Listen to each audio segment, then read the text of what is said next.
ថ្ងៃណាមានលុយខ្ញុំហ៊ឺហាចូលក្លឹបចូលបារអង្គុយតុកហៅស្រាសុំតែថ្លៃថ្លៃហៅស្រីមកជុំជួយផឹកចេញលុយក្រឹកក្រឹកដូចឯងអស្ចារ្យថ្ងៃណាអត់លុយក៏ដាច់បាយចង់ខែដល់ហើយចង់ស្លាក់ចោលដើមខែខ្ញុំចាយមិនគិតពេលនាងអត់លឹកគ្មានសល់ដល់ពេលដាច់ចោលបាននឹងអត់ដាច់ខែដាច់ចោលលុយកាន់គ្មានសល់100រៀលអីគេហៅបនកាមិនទៅសំងំនៅទាំងធ្វើជាហេ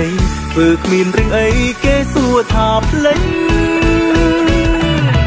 អីលើមកដេកអត់អីស៊ីមានលុយទៀតទេមិនដូចមុនម៉ូតូខូចលែងទៅ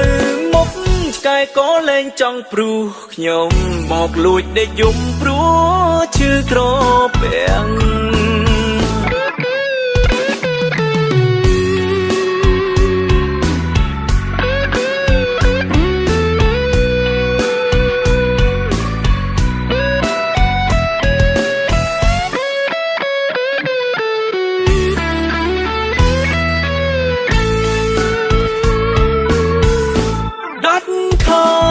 ដាច់ចោ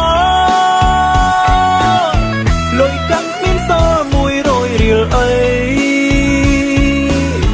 គេហៅបនកាមិនទៅ